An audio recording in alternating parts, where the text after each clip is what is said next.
Well, thank you everybody for joining in today's session on the Tucson Equity Data Strategy. So taking time out of your day to learn a bit more about the exciting work we're doing with the Office of Equity and our data strategy as a whole, as we look to engage not only our own employees, but also the community at large. That being said, it's an honor and privilege to certainly introduce to you today Laura Sharp, who is our data analyst and visualization expert with 10 plus years experience in geographic information systems. Laura has 3 degrees in geography, including a PhD from the University of Arizona. And since graduating in 2018, Laura has worked with the City of Tucson as a GIS data analyst in the IT department and lead planner in the Housing and Community Development department. Some of the projects that she has worked on includes Tucson Delivers, Climate Action Hub, Poverty and Urban Stress, and the Housing and Affordability Strategy for Tucson. So she comes with a breadth of knowledge, and so certainly she is the expert when it comes to everything that is GIS and the important work that we're looking to do here is in the Office of Equity and the tools we're looking to actually provide everybody here within the City of Tucson, the various departments. That being said, I'm going to hand it over to Laura. We ask that certainly you reserve questions to the end of the session, but you are more than welcome to certainly enter those questions into the chat should you have those, and we'll address those at the end of the session as well. So Laura, without further ado, take it away.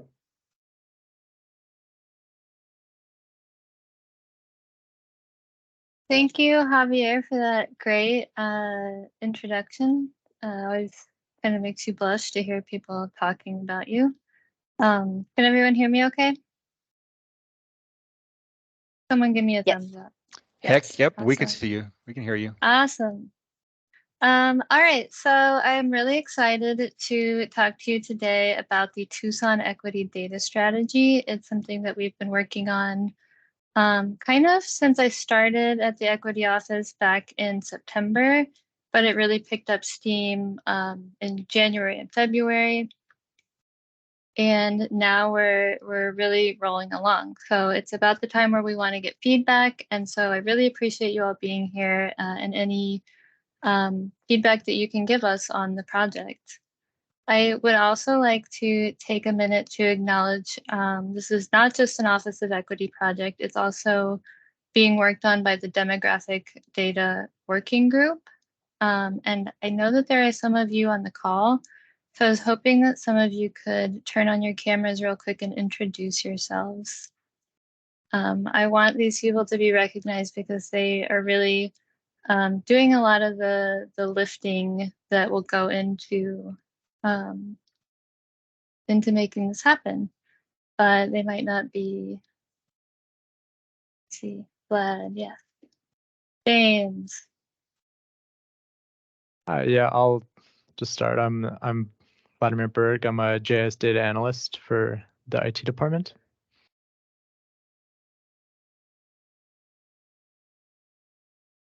Hi, James McGinnis, data analyst in the IT department. So I totally put them on the spot. They didn't know I was going to do that. So thank you, both of you, for being game. All right, with that, I will go ahead and share my screen and show my presentation, which is way back here. All right, so Tucson Equity Data Strategy, or TEDS. So the Office of Equity is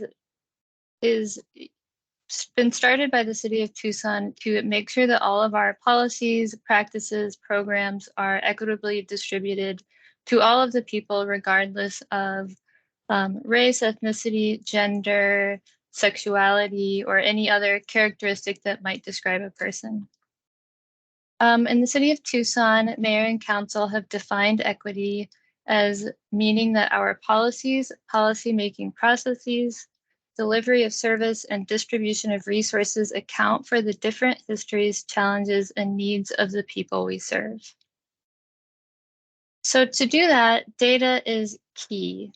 And that is because without that, we don't really know where we stand. Where are we doing well in delivering services equitably, and where do we need to do work? So by collecting the right kind of data, we have the opportunity to either demonstrate that we are delivering our services and resources equitably, or to say, hey, we aren't delivering our services equitably. Who is being left out, and how can we change that? But we need data before we can even start. So demographic data, for those reasons, is a key part of the Equity Action Plan, which is currently in being drafted. Because demographic data in particular is how we're going to understand those different needs that communities have and the different histories and challenges that we're specifically trying to work towards in our definition of equity. So because data is so forefronted in the way the Office of Equity is operationalizing its work, we want to provide city staff with all of the resources they need to use data in their work. So when you start seeing, people requesting, well, how have you used data to make those decisions? What demographics are you considering? Have you helped vulnerable populations in your work? You might say, I don't know how to do any of that. I don't know where to get that data. And so this is really the point of TEDS, is to give you the resources that you need to incorporate equity in your work from a data standpoint. And so with that, I'm going to talk about the 5 pieces of TEDS. I'll spend most of the time talking about the first 2 because they're really the ones that we're focusing on right now. And then the last 3, a little more self-explanatory. So the first piece of TEDS is the demographic collection standards. And what this is a set of guidelines and practices that will make sure that we streamline the questions that we're asking the public or other staff members when we do surveys, and the options that we provide as answers. So talking about demographic questions here. And so this is really useful because it's going to give us the most consistent data and also make sure that everyone in the city is talking about the same thing when we're talking about demographics. Some of the specific benefits of having a demographic collection standard is practical. It saves staff time from redeveloping survey questions over and over. They don't know what questions to ask. They don't know what the appropriate answers are to provide. It also educates them about privacy considerations. So what questions should you not ask if you have a very small sample size? And how do you display those results to the public without giving away any personal information? It can also be a guide to vendors when when we're working with outside agencies to develop surveys on our behalf. The social benefits of a demographic collection standards policy is that we can make sure that we're always using inclusive language and that everyone is represented the way that they want to be represented, or as close as we can possibly get. This also normalizes that kind of language that we use to talk about people, and also the city's commitment to equity and inclusion. And it builds trust and transparency with the citizens because they know exactly what we're going to be collecting, they know why, and they know that their information is safe. On the technical end of this is that standardization makes our data work together. It creates interoperability between the data, it lets you compare it, track it over time. And we know that when we interpret the data, we always are starting from the same baseline.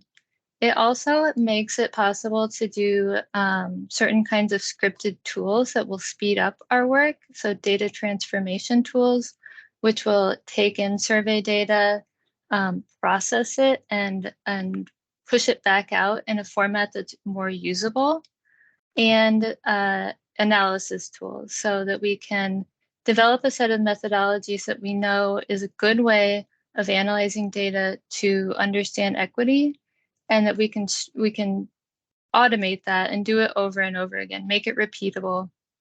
And these would be tools that we can provide for users. So you don't have to know how to do any of this to benefit from these tools. So the key components of the collection standards, the first one is the questions and answers. It's kind of the biggest piece of what we're talking about. And these are divided into minimum and comprehensive questions. And I'm going to show you what that means. So on the left, we have minimum questions, and on the right, we have comprehensive. The idea is that minimum questions are the questions that, if you're collecting demographic data, we would always recommend that you collect these questions. The comprehensive questions are optional questions that you may want to consider depending on the circumstances that you are collecting the data. So an example of this is our race and ethnicity question, which on the left, you see we have all of the standard options. And you'll notice that we have put Latina, Latinx, Hispanic, and Spanish origin into the race and ethnicity question. That's not how it's usually done. We've also added Middle Eastern and North African. This is based on research by the Census Bureau that there are many people who would prefer to identify this way. So you might identify as Hispanic, but you don't want to also identify as white or any other race. So this gives them that option.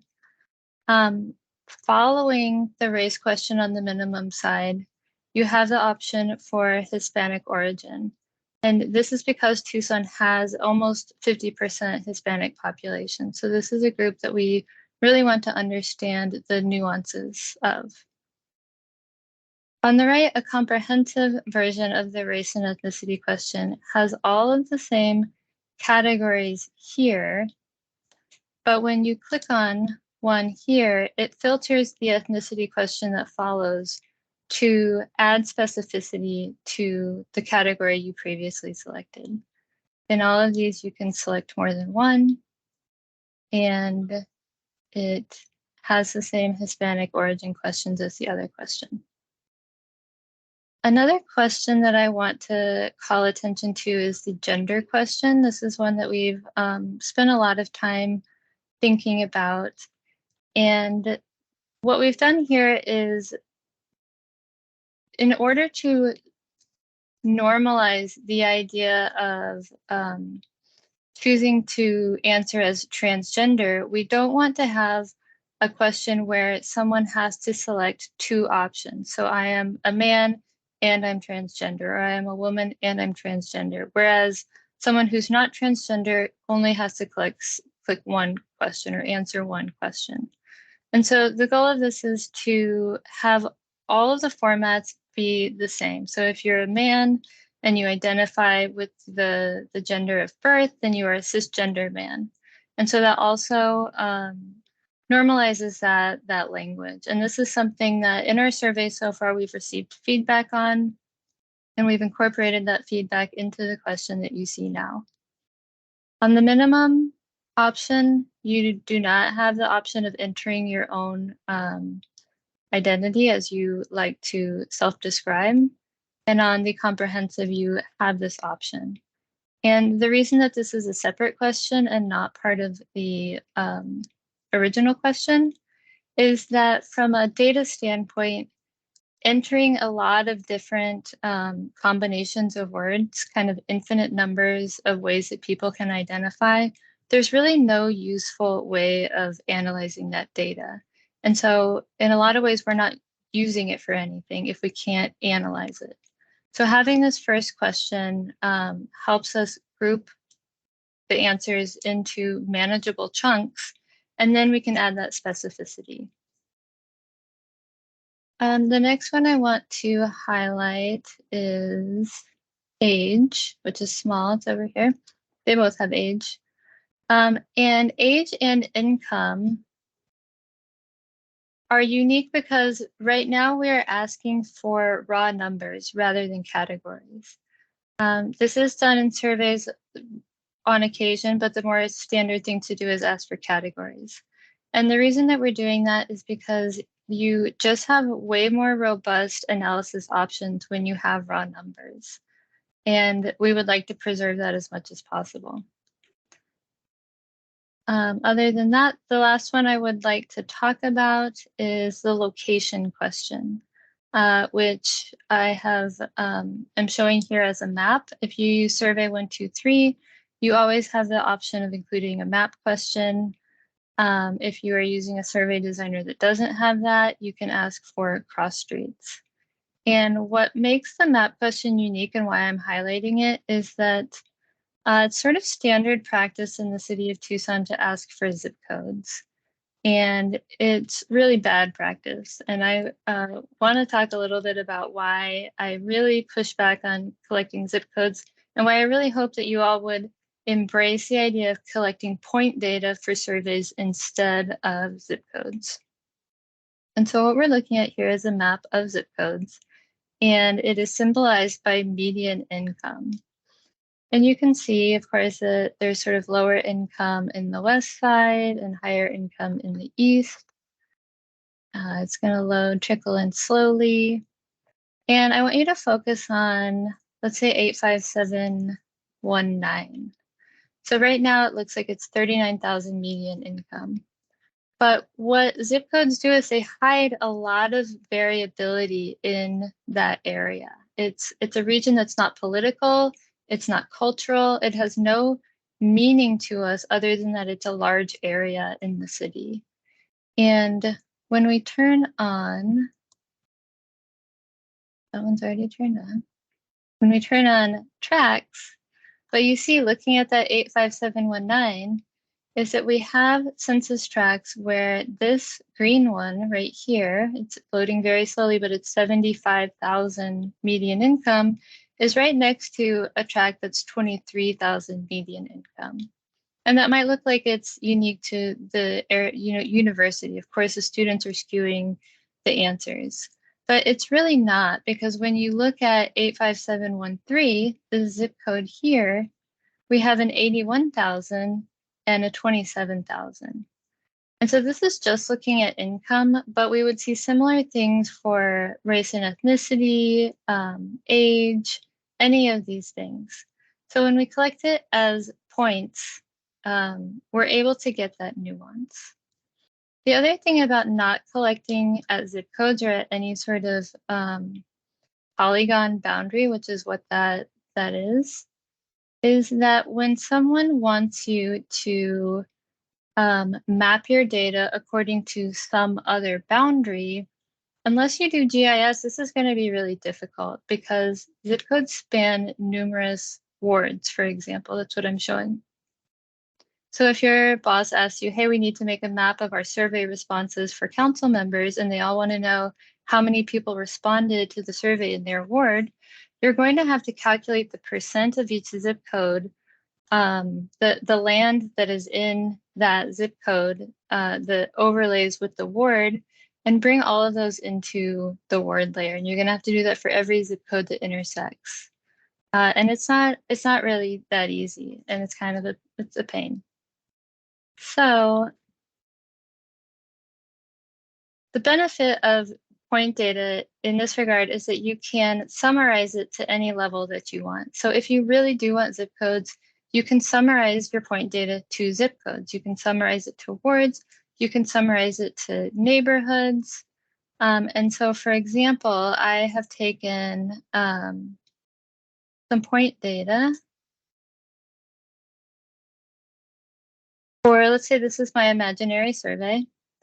And I have summarized it in a variety of geographies. So this is annexations. So we can find out how many surveys did we get in different annexation areas. So maybe you want to find out just how people who are recently annexed responded to a survey. You can do that.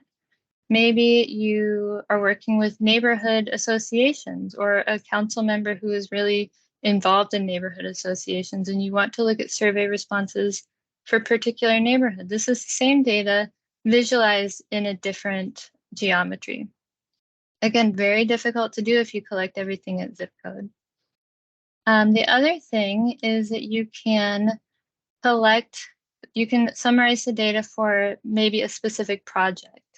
So let's say that Parks did this survey. It's a survey about playgrounds, and Housing, who's working on this area, Thrive on the 29th Street. I'm not sure what they're calling it yet.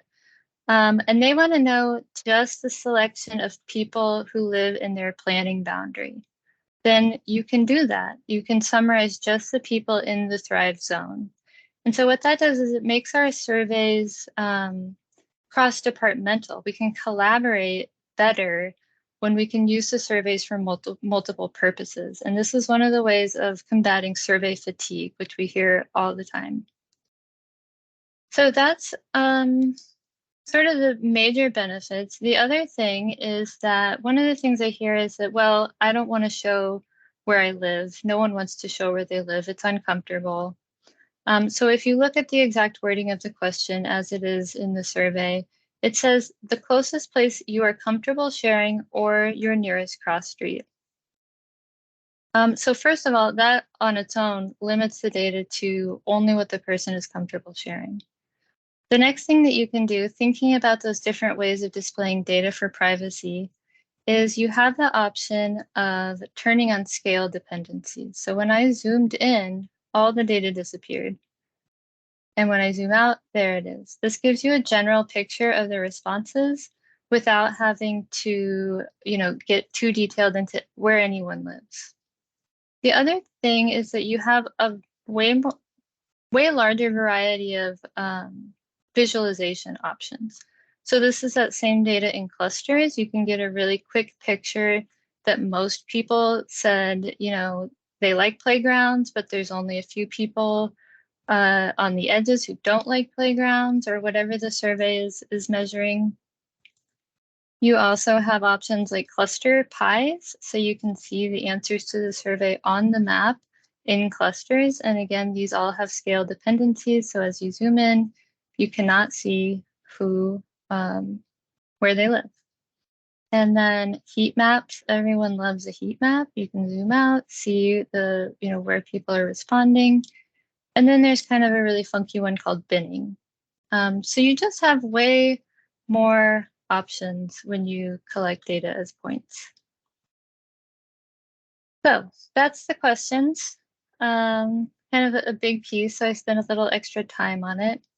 Other benefits of having a collection standard is that we have clear definitions. So what do we mean when we say race? That's not, that's a complicated topic. So we can establish what we mean by that so that everyone knows when we're talking about race, this is what we mean. And as staff, you don't have to figure out what that means when some, of your respondents asks you to explain.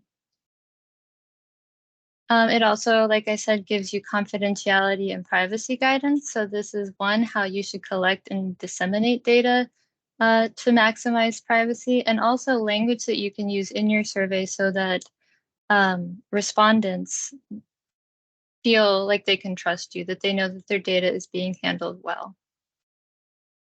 And lastly, data dissemination guidance. So how can you make data public or share it with your coworkers in a way that is protecting the privacy of the individuals as best as possible?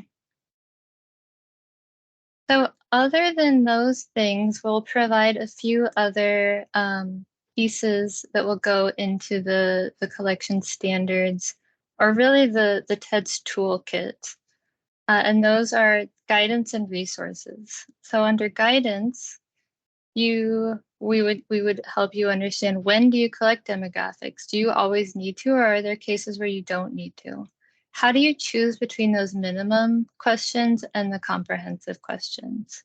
What are the difference between the different survey designers like Survey123, Laserfish, OpenGov, SurveyMonkey, and why would you choose one over the other for a certain project? How do you write survey questions to answer the questions that you really have, and so that the data at the end is usable in a way that can be analyzed? A lot of times people will come to you and say, hey, I got this data, will you map it or will you analyze it? And you have to go, well, maybe, but if you had collected it differently, we could have done this a lot better. And then finally, you've collected data, now what?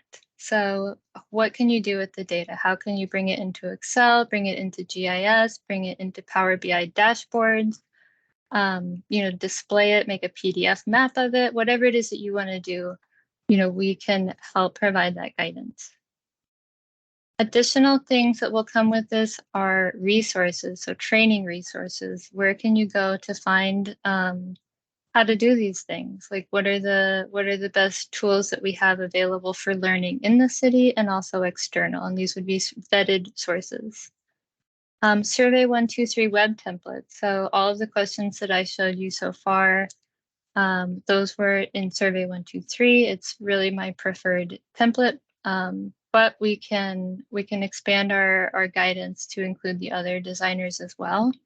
A web template means that you would not have to copy and paste our questions every time. So you don't have to go, I'm looking on the one team for the equity office, and now, where are those questions that I'm supposed to use? They'll always be in this template. And then the survey desktop template is the same set of questions, but in a more robust software package that has, more bells and whistles, basically. We'll also be creating a data transformation script, and this is where the working group team who came on really are going to shine with these next couple of things. A data transformation script is what I mentioned, where it can take the data that you've collected, transform it into a format that is more usable, and put it back into the location that you want to access it, like a database, or maybe it is just an Excel file, or back into ArcGIS Online. And similarly, creating an analysis script. So we've identified some methods that we think are really useful for helping understand equity or inequities. And how can we streamline that so that it doesn't take months to analyze your data, but maybe an hour? And then census data crosswalk. So that means, how does the collection standards that we've provided link up to census data so that you know how to make those comparisons? So that's everything for the demographic collection standards. The next thing I want to talk about is the Tucson Vulnerability Index. That's a working title. We can call it anything that we want. But an index, especially a vulnerability index, is it's basically an instrument that collects many data points on a topic and rolls them up into one high-level point. So in this case, it might be, we roll up race and ethnicity, age, gender, income, and then we create one number that summarizes, for a given area, where do you fall in all of these different areas? And so this is useful because it provides a really quick high-level summary of our population and where they live and who is struggling the most. So vulnerability, I think of it as people who would struggle to bounce back after a significant setback in life. So they lost their job, they lost their house, they have a pandemic, there's a recession. Some people can get back to their normal way of life quickly. Other people, that might completely derail them. So who are those people?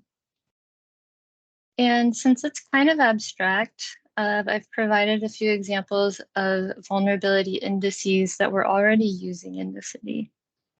This is one called Equity Priority Communities. This was used by DTM in the Move Tucson plan. We're looking at block groups here. So what this has done is summarize people of color, low-income people, people with limited English, people without cars, seniors, people with disabilities, single parent families, and rent burdened families. And the colors show that the darkest areas are the most vulnerable according to this, and the orange slightly more vulnerable. And then I filtered out everything that is not considered vulnerable. Another one is the Neighborhood Vulnerability Index, used especially in housing. This was used, for example, to choose the 29th Street Drive Zone. This is in tracks. So you see it's a different geometry. And this one has some similar things and some different things. So we see people of color. This one has renters. This one has people who lack a 4-year degree. They specifically define low income as 80% of the area median income. And then they're looking at children who are below poverty. Now, despite these different variables, you see there is a lot of similarity.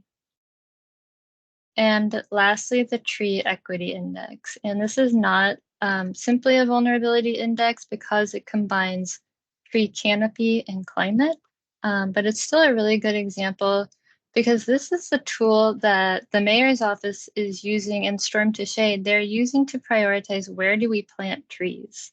So all of these areas that are in red and orange are the priority areas for tree plantings or the priority areas for green stormwater infrastructure. And so that's an example of how powerful something like this can be. And so the geometry here is neighborhoods. And the reason that I'm kind of emphasizing the different geometries and the different variables that they have in them is that you can see, depending on what geometries you use, what year the data is, what variables go into it, even though they're very similar, there's also, significant differences. So if we look just up here around the Fort Lowell area, we see that on the neighborhood vulnerability index, it is considered somewhat vulnerable. And on the equity priority communities index, it's not.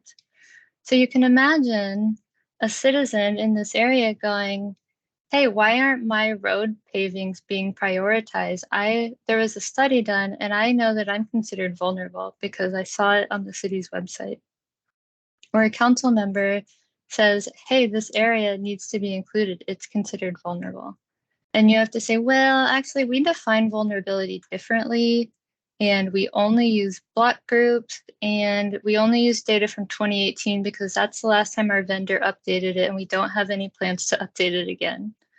You can see how it starts to create problems, not having something that is consistent and maintained and updated and where everyone is on the same page about what it means to be in a vulnerable community.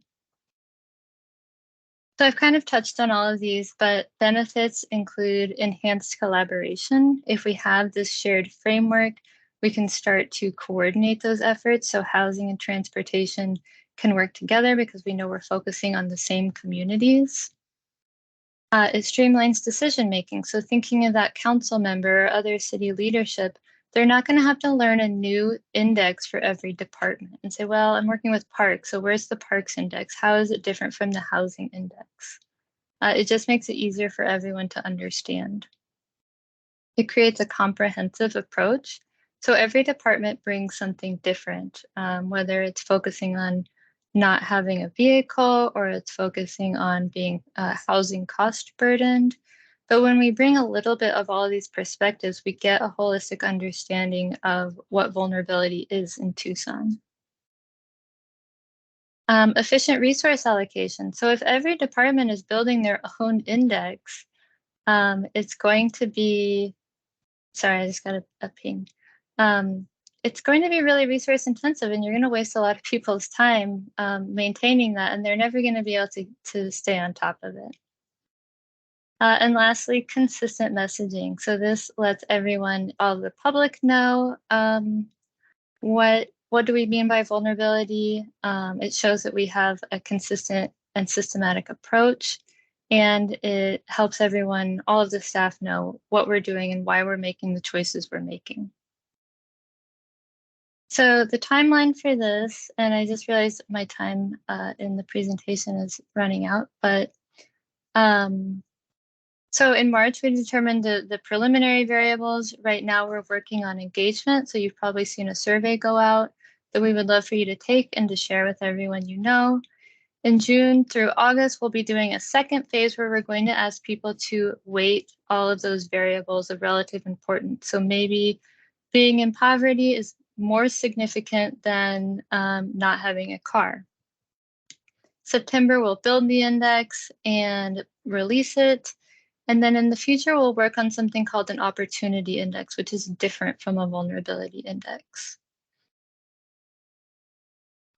Equity Data Hub. So an Equity Data Hub, this is just an open data website. So it's a website where everyone can go to access all of the data they need in any format, whether it's Excel, a shapefile, a GeoJSON, an API connection, however it is they want that data.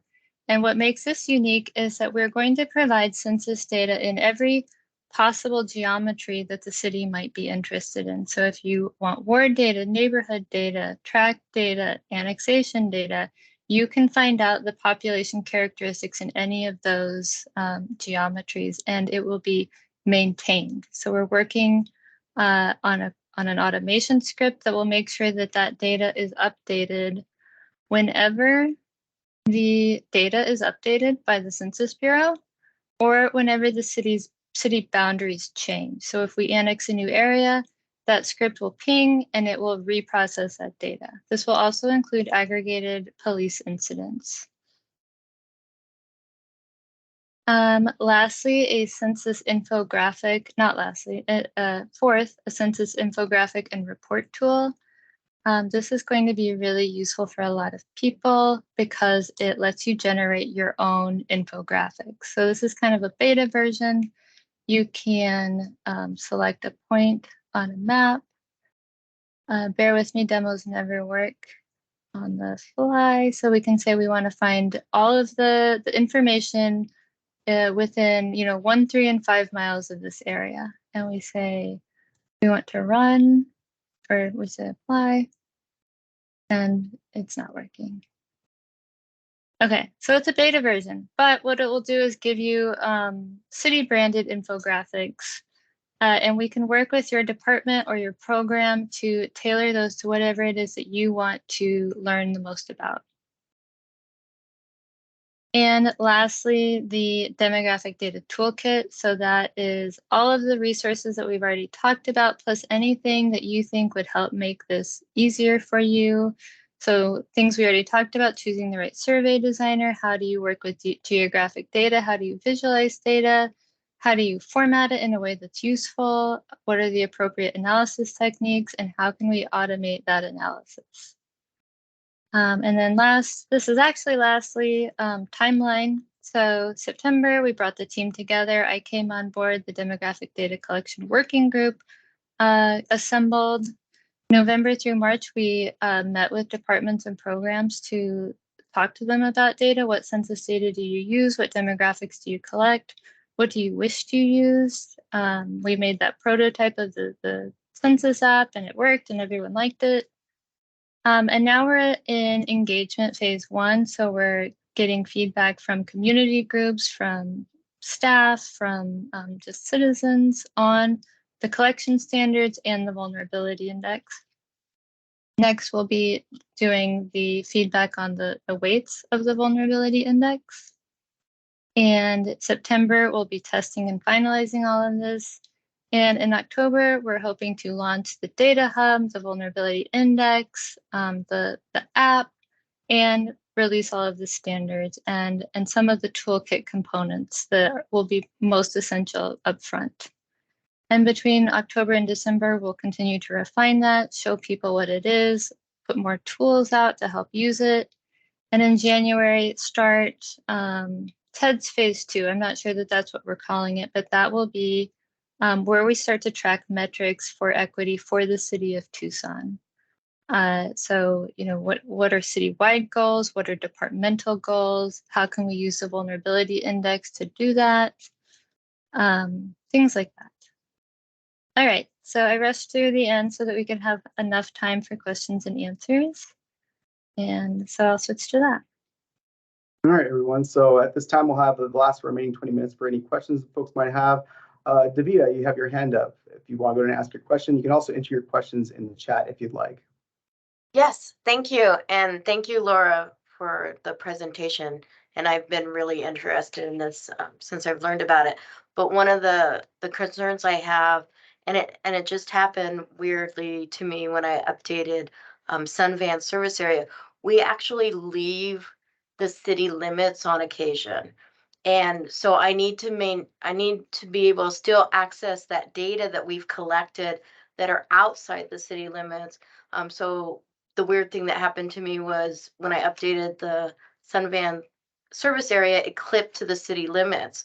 But our service area for that element of transit goes beyond the city limits.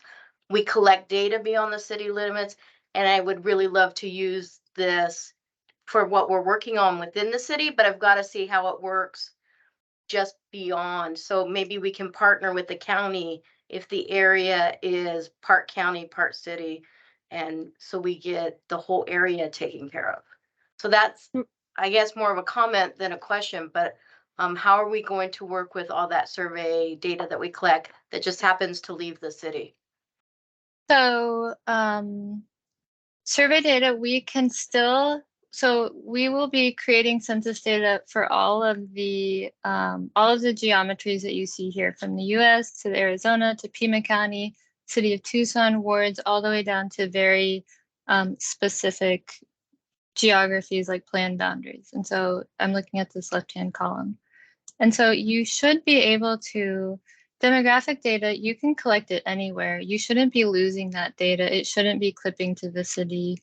And if you want to bring that into other geometries, we will be making that available. And that you mentioned this in a previous meeting, and I took that to heart. And that is why we definitely are including the county and those larger levels. Thank you. Great question, Davida. We have another question here in the chat from Oscar Medina. When administering a survey and collecting data, is there any information that we are not allowed to collect? HIAA compliance or HIPAA compliance, for an example? That's not something that I've spent a lot of time thinking about, but there definitely is. And so I think that should definitely go in the guidelines. I mean, obviously we don't want social security numbers. We shouldn't even be taking their names, unless it's necessary. Really, you should only be collecting the information that you're going to use. So more is not always better. But I can look up sort of the specific details of stuff that we absolutely wouldn't want to ask. Thanks, Oscar, for that question. Next question here from Jennifer Silas. Are the equity priority communities and neighborhood vulnerability index GIS layers available for departments to use? Yes. Vectors, DE, and AGOL. I don't know if they're in Vector, but they are in ArcGIS Online. That's where I pulled them from. Awesome. Other questions? Raise your hand or enter your question in the chat.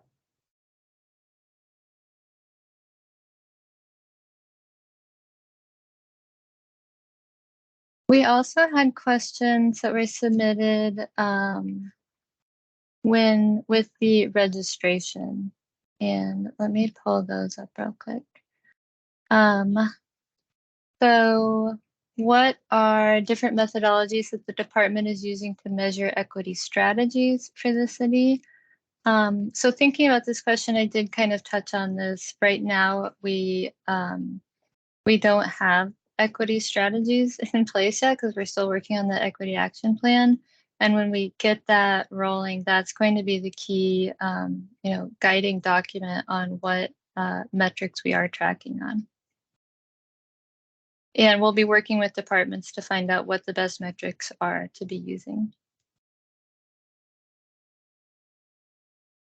Other questions from the group here? You can raise your hand or enter them in the chat.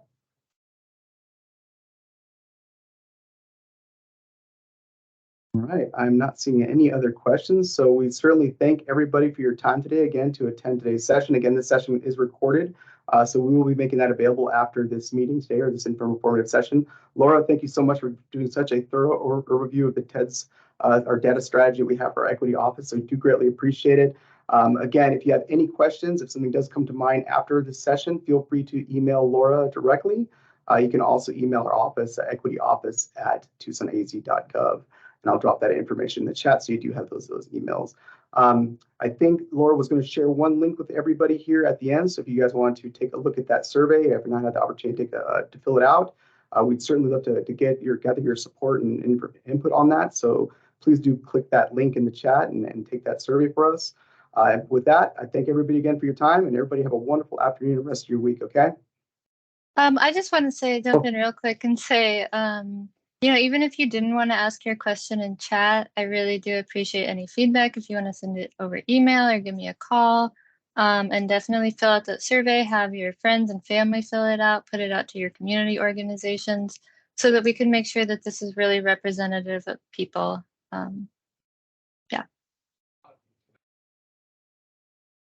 Awesome. Take care, everyone. Thank you.